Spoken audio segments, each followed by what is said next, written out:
ओम नमः सिद्धेभ्यः। ओम नमः सिद्धेभ्यः। जय श्री ओम नमः सिद्धेभ्यः। नमो अरहंताणं, नमो सिद्धाणं, नमो आयर्याणं, नमो उवज्झायाणं, नमो लोये सव्यसाहूणम्। पणमेय शिरसा नेमिं गुणरयण विभूषणं महावीरं सम्मत्तरायण बंद निलयं करेंगे, बाकी पयडि को म्यूट कर समुत्कीर्तनं लीजिए, बाकी म्यूट वोच्छम्। करेंगे। दूसरा वाला बोल दे मंगलाचरण। हाँ बोलिए। नम्यो नेमि चंदम, नमो ननेमि चंदम चंदम असहाय असहाय पराक्रमं पराक्रमं महावीरं महावीरं बंधुदय सदय सत्तजुत्तम सत्यजुत्तम ओघादेशे ओघादेशे थवं थवम ओछम। वोच्छम्। सादर प्रणाम दीदी, सादर वंदना। पंच परमेष्ठी भगवान की जय। संत शिरोमणि आचार्य गुरु श्री विद्यासागर जी महाराज की जय।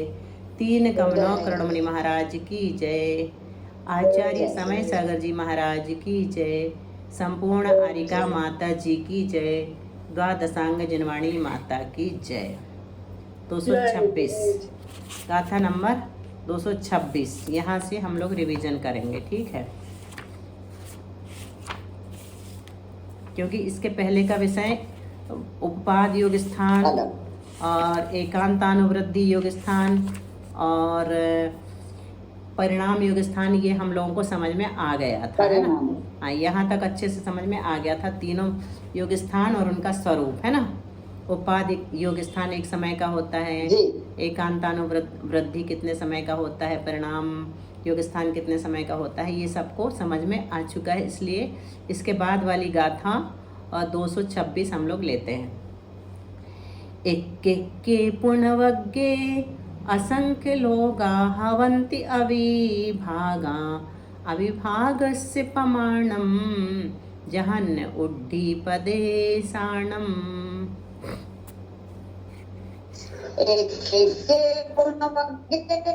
असंख्य लोका हवन्ति अविभागा अविभागस्य प्रमाणं जहन्योड्डीपदे साणम्। सादर वंदना। एक एक के पुण्यवज्ञे मतलब एक एक वर्ग में असंख्य लोगा हवंती अविभागा, असंख्यात लोक प्रमाण अविभाग प्रतिच्छेद होते हैं।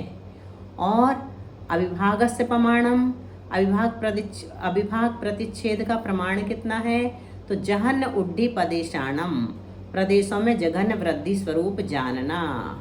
ये जघन्य वृद्धि क्या है, तो अभी उदाहरण के माध्यम से बताएंगे। योग स्थान के अवयव कौन कौन से हैं, कितने हैं, तो योग स्थान में गुण हानियाँ होती हैं। कितनी होती हैं, पल्ले बटे असंख्यात। इसको कैसे लिखते हैं, प बटे अ, है ना।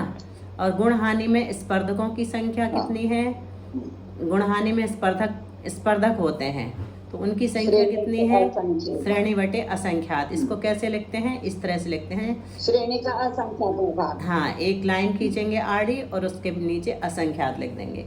फिर स्पर्धक में, एक स्पर्धक में वर्णा की संख्या कितनी है, तो कहते हैं श्रेणी बटे असंख्यात। ये भी ऐसे ही लिख लिया इसको, श्रेणी बटे असंख्यात। यहाँ पर एक बार असंख्यात लिखा, मतलब ये उससे छोटा वाला असंख्यात है।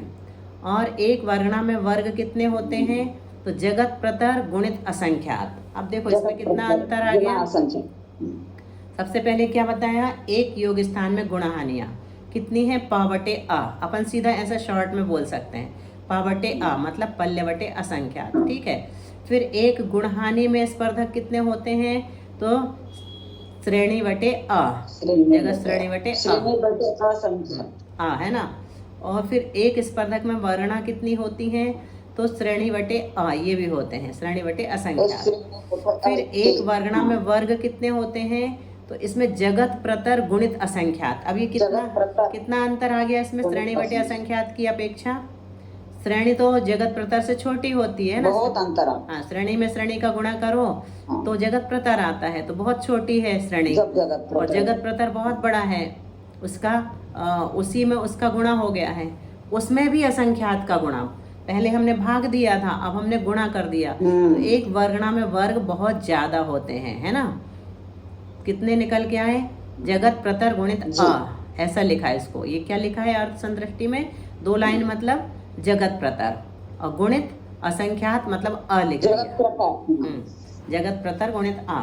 फिर एक वर्ग में अविभाज्य प्रतिच्छेद कितने होते हैं? बोलिए बोलिए सब लोग unmute करके। असंख्यात लोक प्रमाण। हाँ, असंख्यात लोक प्रमाण होते हैं। इसको कैसे लिखेंगे? यानी 3 लाइन और फिर हाँ, 3 लाइन और आ लिख दिया। बिल्कुल ठीक। हाँ, अब आगे देखते हैं अविभाज्य प्रतिच्छेद। बोलिए बोलिए। दीदी ये पूछना था हमको, कहाँ असंख्यात छोटा लेना है, कहाँ बड़ा लेना है? जैसे पल्ले बटे असंख्यात में 2 बार असंख्यात दिया है। जहाँ पर 2 बार लिखा है वो बड़ा लेना है, और जहाँ पर 1 बार लिखा है वो छोटा लेना है। तो 2 बार लिखने वाली संख्या, लेकिन हम जब शब्दों में लिख रहे हैं तो असंख्यात ही लिख रहे हैं, पल्ले बटा असंख्यात, श्रेणी बटा असंख्यात। तो उसमें हमें कैसे पता लगेगा कि कहाँ हमें एक असंख्यात लिखना है? अपन को पता नहीं लगेगा, ये शास्त्र में लिखा हुआ मिल जाएगा, अपन को पता नहीं लगाना। ये नीचे वाली संख्या सबसे छोटी है। नीचे वाली संख्या सबसे बड़ी, ऊपर वाली सबसे छोटी है। प बटे आ, पल्ले में हमने क्या किया है? 2 बार असंख्यात का भाग दिया है, तो मतलब बड़ी राशि का भाग दिया तो छोटी राशि आएगी ना। 100 में अगर हम 50 का भाग देंगे तो 2 आएगा, और 10 का भाग देंगे तो 10 आएगा।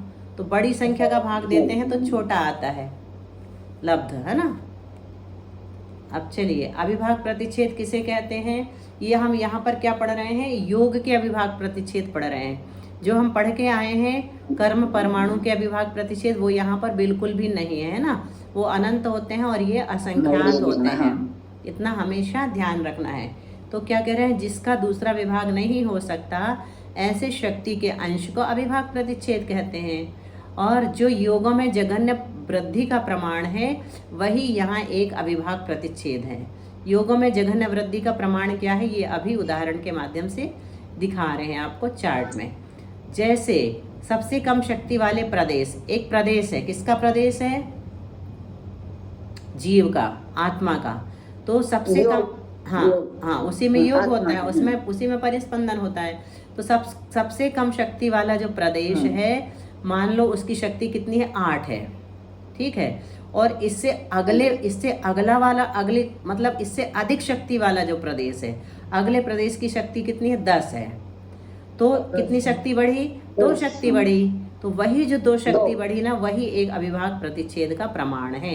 एक वर्ग में इससे कम वृद्धि नहीं पाई जाती, मतलब ज़्यादा से ज़्यादा वृद्धि पाई जाएगी तो बस इतनी ही पाई जाएगी, इससे कम नहीं हो सकती, ठीक है। अब देखो यहाँ उदाहरण के माध्यम से समझो। जघन्य योग शक्ति से अधिक शक्ति, ऊपर वाली लाइन, और जघन्य योग शक्ति नीचे वाली लाइन, दिख रही है लाइन? ये वाली, ये तो ये जघन्य योग शक्ति, ये आत्मा का एक प्रदेश है जिसमें इतनी शक्ति है। जैसे रबड़ है ना, उसको हमने खींचा तो कहाँ तक खींची? यहाँ तक खींची, और इससे ज़्यादा नहीं खींच सकती, तो इतनी इसमें शक्ति है खींचने की। फिर दूसरा प्रदेश है, उसको हमने खींचा, फैलाया, तो वो कहाँ तक फैला? यहाँ तक फैला। तो इसकी तुलना में ये थोड़ा ज़्यादा है। तो ये जो इतनी वृद्धि हुई, इसी का नाम अविभाज्य प्रतिच्छेद है। मतलब एक अविभाज्य प्रतिच्छेद इससे इसमें ज़्यादा है। बस इतना होते हुए भी इसको हम क्या मानेंगे? एक ही अविभाज्य प्रतिच्छेद मानेंगे, ठीक है। इतनी वृद्धि हमें दिखाई दे रही है, फिर भी ये कितना है? एक अविभाज्य प्रतिच्छेद प्रमाण है, इससे ज़्यादा नहीं है। इतनी ही वृद्धि हुई इसमें, इससे यहाँ से लेके यहाँ तक। तो आत्मा के जिस प्रदेश में जघन्य योग शक्ति पाई जाती है, उससे अधिक शक्ति का धारी दूसरा जो प्रदेश है, ये वाला है ना, उसमें जघन्य शक्ति से जितनी शक्ति अधिक है, इतनी अधिक है। उस वृद्धि का जो प्रमाण है, इसी का नाम योग का अविभाज्य प्रतिच्छेद कहलाता है। एकदम क्लियर हो गया ना? बहुत अच्छे, बहुत अच्छा, हाँ, बहुत अच्छा। हमें भी लग रहा है कि अब बहुत अच्छे से समझ में आ गया। यह कर्म के अविभाज्य प्रतिच्छेद से भिन्न है, ये बात बताई जा चुकी है कई बार। ये कर्म का जो अविभाज्य प्रतिच्छेद है वो अलग है, और ये वो शक्त्यंश कहलाता, उसका नाम भी शक्त्यंश है और इसका भी। एक प्रदेश में असंख्यात लोक प्रमाण अविभाज्य प्रतिच्छेद होते हैं। किसके एक प्रदेश में? आत्मा के एक प्रदेश में, जीव के एक प्रदेश में, है ना। और एक प्रदेश का नाम ही यहाँ पर वर्ग है, और वर्गों के समूह को क्या कहेंगे? वर्णा कहेंगे, ठीक है। आगे देखते हैं।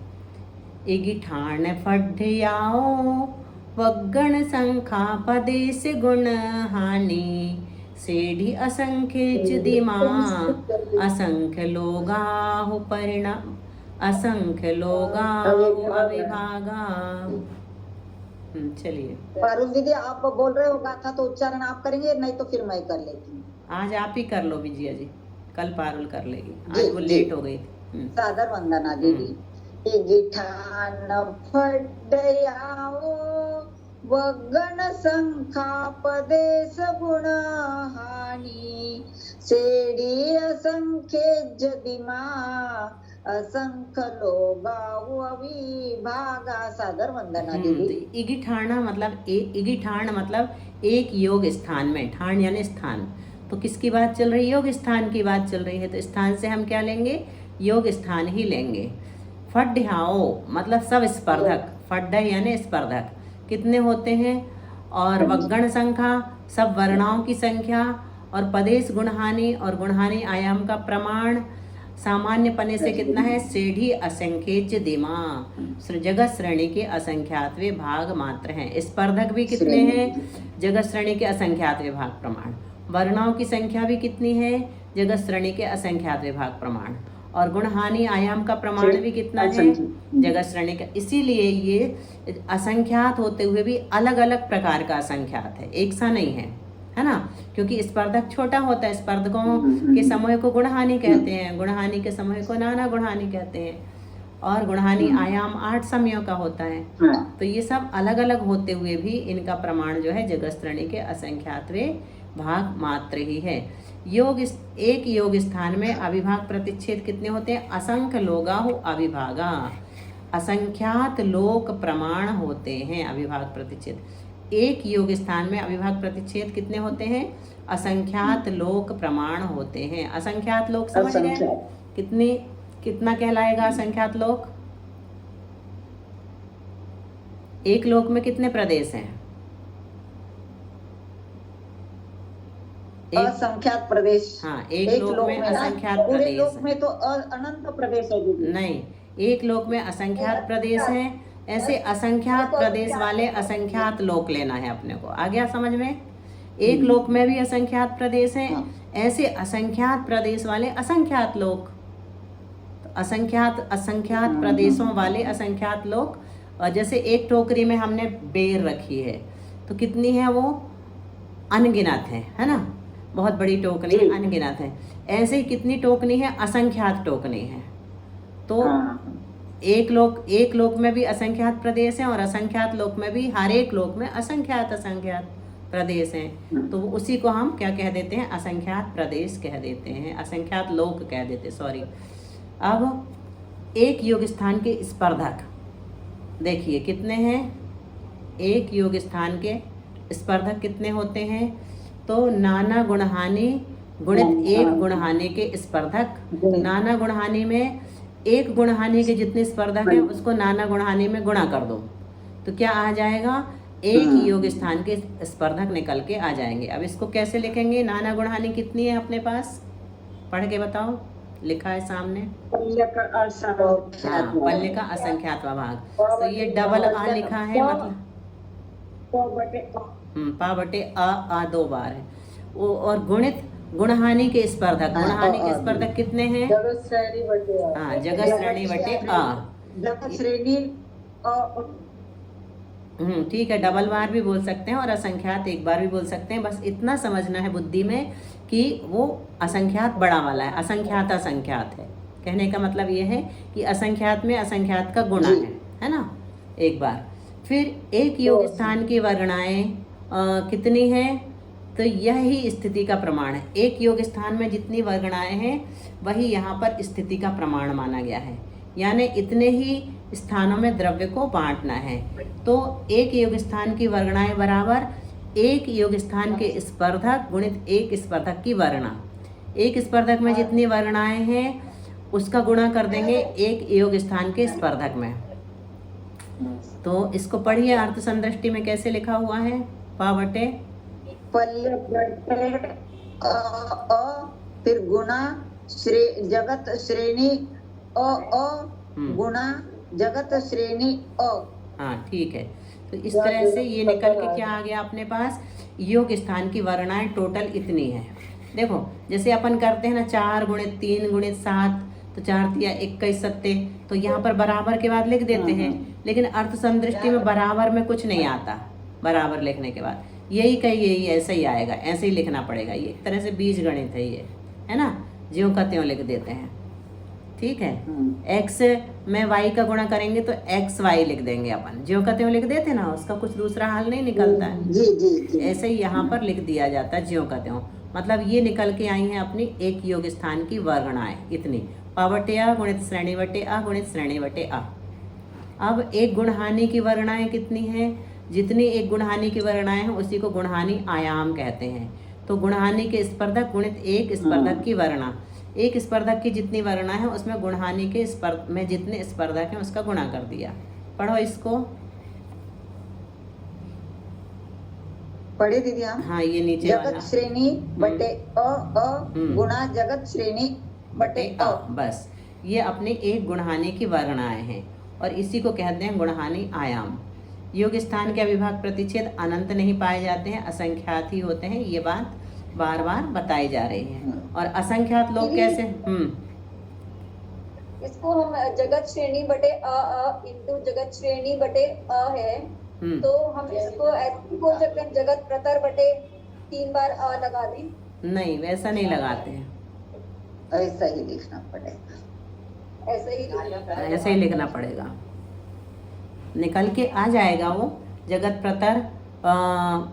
प्रतर हो जाएगा। जगत श्रेणी में जगत श्रेणी का गुणा करेंगे, लेकिन वो कट भी जाता है, अभी यहाँ पर नहीं कट रहा है।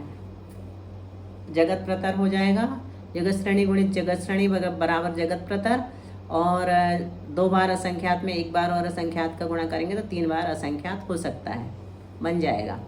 अब योग स्थान के समस्त अविभाज्य प्रतिच्छेद कितने हैं? असंख्यात लोक गुणा असंख्यात, लोक गुणा असंख्यात। तो ये क्या कहलाएगा, ऐसा उल्टा पढ़ते हैं गणित में, असंख्यात लोक ऐसा, और हिंदी में जब लिखेंगे तो असंख्यात लोक लिखते हैं, और इसको जब पढ़ेंगे अपन तो असंख्यात लोक ऐसा पढ़ेंगे। अब गाथा नंबर 228 आज अच्छे से समझ में आ रहा है ना? जी दीदी, बहुत अच्छे से समझ में आ रहा दीदी, और आनंद भी आ रहा है। हाँ, इसीलिए हम कहते हैं कि रिवीजन क्लास होगी, चिंता मत करिए, तो आपके दिमाग में अच्छे से सेट हो जाएगा। अब चलिए गाथा 228। संवे जीव पदे से दिवड्ढ गुण हानि भाजि दे पढ़मा उवरिम उत्तरहीणम गुण हानिम पड़ी तदधिकमम। जीव पदे से दिवड्ढ गुण हानि भाजि दे पढ़मा उवरिम उत्तरहीनम गुण हानिम पड़ी तदधिकमम। वंदना दीदी। सभ्य जीव पदे से मतलब एक जीव के लोक प्रमाण सब प्रदेशों को, एक जीव के प्रदेश अपने को पता है कितने हैं, लोक प्रमाण हैं मतलब असंख्यात हैं। तो एक जीव के सब प्रदेशों को मतलब लोक प्रमाण असंख्यात प्रदेशों को दिवड्ढ गुणहानि भाजदे पढ़मा, दिवड्ढ मतलब 1.5, गुणहानि का भाग देने पर क्या होता है, पढ़मा यानी पहली गुणहानि की पहली वर्णा होती है।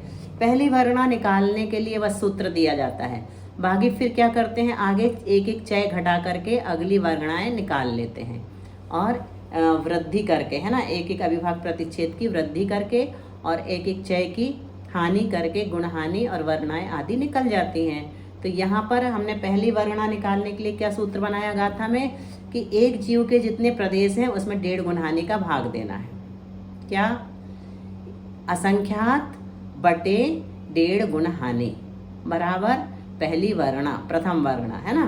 इसके बाद उवरिम उत्तरहीणम, इसके बाद एक एक चय, उवरिम यानी आगे, एक एक चय घटाने पर, उत्तर यानी चय होता है, उत्तर यानी चय, हीनम यानी घटाने पर क्या होता है, गुणहानिम पड़ी तदधिकमम, द्वितीय आदि वर्णाओं का प्रमाण होता है। और पूर्व गुणहानि से उत्तर गुणहानि का प्रमाण क्रम से आधा आधा जन, तदधिकमम आधा आधा जानना यहाँ पर बता रहे हैं। यहाँ आत्म प्रदेशों में जो योग शक्ति पाई जाती है उसे दर्शाना है। हम लोग क्या पढ़ रहे हैं? आत्मा के प्रदेशों में जो योग रूप शक्ति पाई जाती है। योग रूप शक्ति मतलब परिस्पंदन, है ना। मन वचन काया के निमित्त से होने वाले परिस्पंदन का नाम योग है।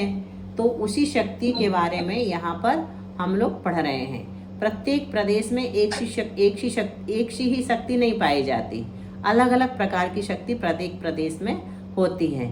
अनेक प्रदेशों में जघन्य शक्ति होती है, अनेक दूसरे प्रदेशों में अधिक शक्ति होती है। इस प्रकार से भिन्न भिन्न प्रदेशों में भिन्न भिन्न शक्तियाँ पाई जाती हैं। अब वर्णा किसे कहते हैं? जिन प्रदेश समूह में समान शक्ति होती है उनके समूह को एक वर्णा कहते हैं। मतलब ऐसे वर्ग छांट लेते हैं जिनमें एक सी शक्ति है। आवाज कहाँ से आ रही?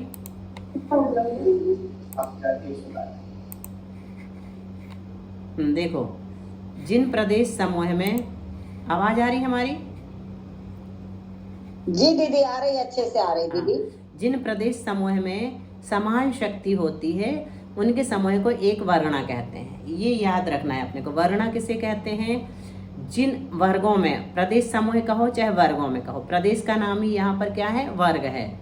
तो जिन वर्गों में या जिन प्रदेश समूह में समान शक्ति होती है, जैसे 8 8 8 8 जितने प्रदेशों में शक्ति होगी उनके समूह को एक वर्णा कहते हैं। फिर सबसे हीन शक्ति वाली वर्णा को जघन्य वर्णा कहेंगे, है ना। जिसमें सबसे कम शक्ति पाई जाएगी ऐसी वर्णा को जघन्य वर्णा कहते हैं। इससे अगली शक्ति वाली वर्णा को द्वितीय वर्णा कहते हैं। जघन्य वर्णा हो गई प्रथम वर्णा, फिर उससे अधिक शक्ति वाली वर्णा मतलब 10 शक्ति वाली है तो उसको द्वितीय वर्णा कहेंगे। फिर इससे अगली शक्ति वाली वर्णा को तृतीय वर्णा कहेंगे। इस प्रकार हमें कहाँ तक जाना है? अंतिम वर्णा तक लेकर जाना है। ऐसी कुल वर्णाएं कितनी हैं? श्रेणी बटे असंख्यात। हर जगह वही चलेगा। असंख्यात है, सामान्य रूप से दिमाग में ये रखना कि कितनी है, तो असंख्यात हैं। अगर पूछेंगे कितना बड़ा असंख्यात, कौन सा असंख्यात, तो जवाब बनेगा श्रेणी बटे असंख्यात प्रमाण है। ध्यान रहे यहाँ वर्ग वर्णा आदि से तात्पर्य जीव प्रदेश से है, ना कि परमाणु या कर्म आदि से। ये फिर से बता दिया। अब देखिए वर्णा किसे कहते हैं, यहाँ पर बहुत अच्छे से बताया। ये जीव के प्रदेश हैं, है ना। ये जीव है और ये इसके प्रदेश हैं दोनों में। तो ये जो है एक पहला वर्ग पकड़ा, पहला प्रदेश पकड़ा, ये कैसा है? जघन्य योग शक्ति युक्त वर्ग है। फिर ये दूसरा प्रदेश लिया, इसकी शक्ति को नापा तो ये भी जघन्य योग शक्ति युक्त वर्ग निकला। फिर ये तीसरा प्रदेश देखा तो इसमें भी जघन्य योग शक्ति युक्त वर्ग है। ये प्रदेश भी जघन्य योग शक्ति वाला है। फिर ये चौथा प्रदेश है, इसमें भी जघन्य योग शक्ति है। तो ऐसे वर्गों के समूह को क्या कहेंगे? वर्णा कहेंगे। तो ये जघन्य वर्गों का समूह एक पहली वर्णा हो गई। आ गया यहाँ तक समझ में? अब दूसरी वर्णा कैसे निकालेंगे? ये पहला एक प्रदेश लिया, दूसरा प्रदेश है ना। तो दूसरा प्रदेश कैसा है? जघन्य योग प्लस एक शक्ति युक्त है। ये मतलब उससे एक शक्ति बढ़ गई इससे, इस प्रदेश में। इसी प्रकार इस प्रदेश में भी जघन्य योग प्लस एक शक्ति है, मतलब एक शक्ति अधिक है इसकी तुलना में। और ये तीसरा प्रदेश लिया, इसमें भी जघन्य योग प्लस एक शक्ति है। तो ऐसे वर्गों के समूह को वर्णा कहेंगे। तो ये दूसरी वर्णा है। तो ये एक चय कम वर्गों का समूह है। वर्णाओं का समूह स्पर्धक कहलाता है। स्पर्धक किसे कहते हैं? जघन्य वर्णा से लेकर एक जघन्य वर्णा से लेकर एक स्पर्धक शलाका तक पाई जाने वाली शलाकाओं के समूह को स्पर्धक कहते हैं। जघन्य वर्णा से शुरू किया हमने, और ये वर्णा कहाँ तक ले जाएंगे? जब तक कि स्पर्धक ना आ जाए उतनी वर्णाओं के समूह को क्या कहेंगे? स्पर्धक कहेंगे। वर्णाओं के समूह को स्पर्धक कहते हैं। यह जघन्य स्पर्धक कहलाता है। पहला स्पर्धक जहाँ आएगा वो जघन्य स्पर्धक कहलाएगा। फिर अगली वर्णा से लेकर एक स्पर्धक शलाका तक पाई जाने वाली वर्णाओं के समूह को द्वितीय स्पर्धक कहते हैं। मतलब स्पर्धकों की भी एक लिमिट है। इतनी वर्णाओं के समूह को एक स्पर्धक कहेंगे। कितनी है वो? श्रेणी बटे असंख्यात। वर्णाएं जब पूरी हो जाएंगी तो एक स्पर्धक हो जाएगा। तो उनमें जो पहला स्पर्धक बनेगा वो कौन सा स्पर्धक कहलाएगा? जघन्य स्पर्धक कहलाएगा। इसी प्रकार तृतीय शलाका से क्या मतलब? शलाका मतलब संख्या। शलाका मतलब संख्या। तो एक जी, स्पर्धक जी। की जहाँ संख्या आ जाती है, मतलब श्रेणी बटे असंख्यात जहाँ पर पूरा हो जाता है, वो एक स्पर्धक शलाका कहलाएगी। तो वहाँ पर हम रुक जाएंगे, फिर उसके बाद से हाँ बोलिए बोलिए। दीदी, हमारे जीव मतलब आत्मा के प्रदेश अलग अलग प्रतिच्छेद वाले होते हैं। नहीं, अभिभाग प्रतिच्छेद नहीं है, अभिभाग शक्तियाँ अलग अलग है, हर एक प्रदेश में शक्ति अलग अलग है। हाँ वही, मतलब शक्ति अलग अलग शक्ति हाँ, वाले, अलग अलग शक्ति वाले पाए जाते हैं। इसी प्रकार तृतीय आदि स्पर्धक क्रम से जानना चाहिए। सभी प्रदेशों में एक सा परिणमन नहीं होता, अलग अलग शक्ति रूप परिणमन होता है। कुल स्पर्धक कितने हैं? तो प बटे अ गुणित श्रेणी बटे अ प्रमाण है। मतलब पल्य बटे असंख्यात में क्या करना है? श्रेणी बटे असंख्यात का गुणा करना है। जो आएगा उतने कुल स्पर्धकों की शलाका है या संख्या है। ठीक है। यहाँ उदाहरण में 4 वर्गणाओं का एक स्पर्धक माना है और 2 स्पर्धकों के समूह को एक गुणहानी माना है। चय और गुणहानि। प्रथम वर्णा से द्वितीय वर्णा के प्रदेशों का प्रमाण हीन होता है।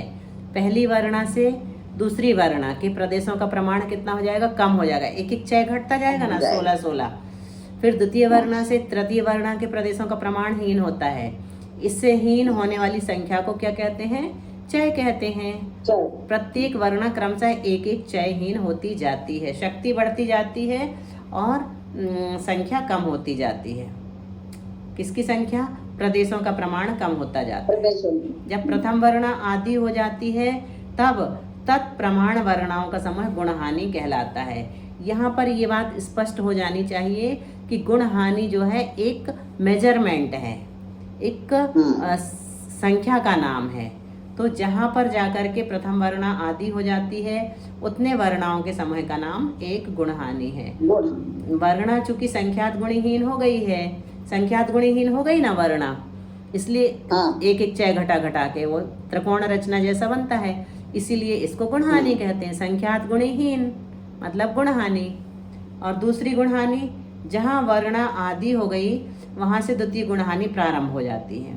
यहाँ चय का प्रमाण भी पूर्व से आधा हो जाता है, 16 की जगह अब 8 हो जाएगा। पुनः द्वितीय गुणहानि की प्रथम वर्णा से द्वितीय वर्णा में एक चयहीन होता है। पुनः द्वितीय गुणहानि की द्वितीय वर्णा से तृतीय वर्णा में एक चयहीन होता है। इस प्रकार क्रमशः करते करते कहाँ तक जाना है? द्वितीय वर्णा की प्रथम वर्णा का द्रव्य आधा रह जाता है, तब दूसरी गुणहानि समाप्त हो जाती है। तीसरी गुणहानि, जहाँ वर्णा आदि हो गई थी वहाँ से तीसरी गुणहानि प्रारंभ होती है। चय का प्रमाण भी पहले से आधा हो जाता है। इसी प्रकार तृतीय चतुर्थ आदि प्रमाण गुणहानियाँ कितनी होती हैं? कितना लिखा है? हाँ, पल्य बटे असंख्यात, असंख्यात प बटे अ। इनमें प्रत्येक वर्णा में द्रव्य चयहीन क्रम से पाया जाता है। सारे अवयवों को उदाहरण से एक साथ देख लो।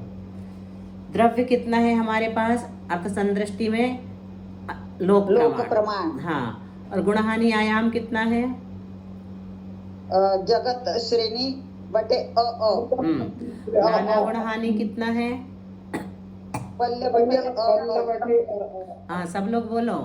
मनीषा, पारुल, सरोज भाभी। 2 गुणहानि का प्रमाण कितना है? 2 गुणहानि है जगत श्रेणी बटे अ गुणा 2। हाँ, 2 का गुणा कर दिया। गुणहानि में गुणहानि आयाम था अपना जगत श्रेणी बटे अ, उसमें 2 का और गुणा कर दिया तो 2 गुणहानि हो गई। अन्योन्य अभ्यस्त राशि कितनी है पारुल? जगत श्रेणी ठीक है, जगत श्रेणी बटे आ। तो इसको अंक संदृष्टि में कितना मान रहे हैं? लोक का जो द्रव्य है लोक प्रमाण उसको 3100 माना और गुणहानि आयाम कितना माना? 8 माना।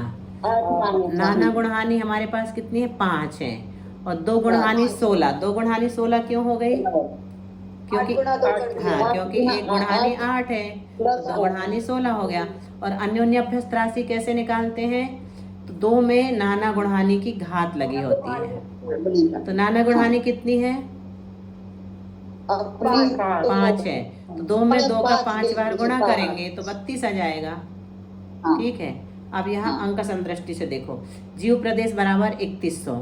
तो प्रथम वर्ण कैसे निकालते हैं? सर्वद्रव्य बटे 1.5 गुणहानि। गाथा में पढ़ के आए ना हम। तो सर्वद्रव्य कितना है अपने पास? 3100। है ना। अंक संदृष्टि में सर्वद्रव्य कितना है? 3100। 3100 बटे 1.5 गुणहानी। 1.5 गुणहानी ऐसा क्यों लिखा? 3 बटे 2 का मतलब हो गया 1.5 और 8 का मतलब हो गया गुणहानी, हाँ तो 1.5 गुणहानी ऐसा लिख दिया। गुणहानी, बराबर कितना आ गया? 3100 बटे, देखो 2 में से 8 काटा तो 4 बच गया, तो 4 तिया 12 आ गया अपना हाँ। निकल करके, है ना। 12 सही। 7 बटे 64 क्यों लिखा? ये प्लस की जगह में लिखा, प्लस मतलब कुछ अधिक, हाँ प्लस मतलब कुछ अधिक। तो हाँ। 7 बटे 64 का मतलब क्या होता है? 7 भागों में से 64वां हिस्सा लेना है। बराबर आ गया 256। 7वां हिस्सा। हाँ 64 में से 7वां हिस्सा, सॉरी 64 भागों में से 7 हिस्सा लेना है। बराबर कितना आ गया? 256। अब जी। 256 में दीदी ये 8 के आगे जो प्लस लिखा वो कुछ अधिक के लिए है हाँ ना कुछ दीदी? अधिक हो गया 7 बटे 64, हाँ हाँ है ना। बहुत वो अच्छा कुछ अधिक समझ के में आ लिए रहा है है। दीदी। हाँ अब इसको चय, अब चय के, ये तो हमारी निकल गई 256 प्रमाण किसका है? प्रथम वर्णा का। अब चय कैसे प्रथम निकालते वर्णा। हैं? चय का सूत्र क्या है? प्रथम वर्णा बटे 2 प्रथम गुणहानी। दो प्रथम वर्णा बटे 2 गुणहानी, तो प्रथम वर्णा कितनी है? 256। 256 और 2 गुणहानी कितनी है? 2 into 8। 8 2 इंटू 8 मतलब 16, 16 16। 16 तो 256 में 16 का दीदी भाग पूरा देंगे। स्क्रीन पूरी नहीं दिख रही। 256 में 16 का भाग देंगे तो कितना आएगा? 16 आएगा। अभी दिख रही कि नहीं स्क्रीन सबको? नहीं दिख रही किसकी? नहीं, हमको दिख रही है। दिख रही है दीदी, दिख रही हाँ है। तो आपकी तरफ से सबको प्रॉब्लम दिख रही है। है, दिखा रहे थे। सबको दिख रही लेकिन तो आप, गुणहानी की पहले भी तो कुछ होगा ना, प्रथम गुणहानी हो, नहीं बाकी कुछ नहीं, बस इतना ही दिखा रहा है। इतने दिखा रहे हाँ। दीदी। जे सूत्र अब भी यहाँ आगे पर दिख पूरा रहा है। देखो, सूत्र बस दिखा आप रहे दिख हैं। रहा दीदी, आगे दिख गया। हाँ प्रथम, अब देखो इकट्ठा देखते हैं प्रथम गुणहानी का। अब कैसे निकालेंगे? सारे 5 गुणहानियाँ कैसे निकालेंगे? तो प्रथम गुणहानी की पहली वर्णा हमने कितना निकाला था? 256 में से 16 घटाते जाइए कहाँ तक? 144 तक। तो टोटल कितना आ गया? 1600। ठीक है, 144 में से 16 घटाया दूसरी गुणहानी में तो 128 आया। अब यहाँ से 16 का आधा घटाना है अपने को, चय आधा हो गया, तो 128 में से 8 गया 20। ऐसे 8 घटाते घटाते कहाँ तक चले गए हम? 72 तक। 72 तक ही क्यों जाते हैं? इससे आगे ऊपर क्यों नहीं जाते? क्योंकि 8 समय की ही एक गुणहानी होती है ना। ये समय है, ये 8 समयों की एक गुणहानी होती है। तो पहले समय में एक चय घटा, दूसरे समय में एक चय घटा, तीसरे समय में एक चय घटा, ऐसे 8 समयों तक एक एक चय घटा। यहाँ पर भी 8 का चय घटा, यहाँ पर 4 का चय घटा, यहाँ पर 2 का एक एक चय घटा, और यहाँ पर एक का एक एक चय घटा। तो कुल मिलाकर के संख्या कितनी आ गई? पहले का कुल द्रव्य 1600, दूसरे का उससे आधा हो जाता है। क्यों आधा हो गया? क्योंकि चय भी आधा हो गया, चय भी आधा हो जाता है, द्रव्य भी आधा हो जाता है। फिर तीसरी गुणहानी का द्रव्य इससे आधा, चौथी गुणहानी का द्रव्य इससे आधा, पांचवी गुणहानी का द्रव्य इससे आधा। इस प्रकार से 5 इतने प्रदेश प्रथमादि वर्णाओं में पाए जाते। इतने प्रदेश, पहली आदि वर्ण, पहली वर्णा में 256 प्रदेश हैं, दूसरी वर्णा में 240 प्रदेश है। ये प्रदेशों की संख्या है, ठीक है, वर्णा के प्रदेश, अर्थात इतने प्रदेश। अब देखो इसको और पूरा कर लें, इस गाथा को फिर बंद करो। दीदी अपन ने रिकॉर्डिंग नहीं किया? हाँ की है हमारे हाँ हमने अपने अलग से की, डाल देते हैं। हाँ, क्योंकि भाई साहब को देना पड़ेगा ना, इसलिए भी। इस प्रकार प्रथम गुणहानी से अंतिम गुणहानी तक द्रव्य आधा आधा होता है। ये आधा आधा कर दिया। योग स्थान का बंटवारा उधर देखो, इसमें क्लास 1 अपने आप बंद होगी तो हम लोग पहले की तरह स्वयं जिनवाणी स्तुति कर लेंगे हैं, अभी बीच में नहीं रोक रहे हैं। जीव प्रदेश बराबर 3100, नाना गुणहानी बराबर 5। तो ये पहली गुणहानी का द्रव्य 1600, दूसरी का कितना 800, तीसरी का 400, चौथी का 200 और पांचवी का 100। इस प्रकार से ये निकाल लिया अपन ने। अब यहाँ पर ये बताते वर्णा बताते हैं। तो पहली गुणहानी में 256 से शुरू हुई थी, पहली वर्णा कहाँ तक गई थी? 144 तक। दूसरी गुणहानी की पहली वर्णा 128 से शुरू होकर 72 तक गई, ठीक है। तीसरी गुणहानी की 64 से शुरू होकर 36 तक गई। चौथी गुणहानी की 32 से शुरू होकर 18 तक गई, और पांचवी गुणहानी की 16 से शुरू होकर 9 तक गई। इस प्रकार प्रथम निषेक से अंतिम निषेक तक द्रव्य घटता हुआ जाता है, इसलिए नीचे से ऊपर तक घटता क्रम दिखाया गया। घटता क्रम देखा ना, त्रिकोण रचना, ये घटता क्रम गोपुच्छाकार कहलाता है। तो गाथा नंबर 229 फड्ढय संकाहि गुणम जहण्य वग्गम तु तथ्य तथादि विद्यादि वग्गणानम वग्गा अविभाग अहियकमा खड्डय संखाहि गुणा जहन्न वक्रम तु तथादि। चलिए गाथा नंबर 229 कल फिर से करेंगे। आज समय हो गया है तो इतना ही रहने देते हैं। जिनवाणी स्तुति।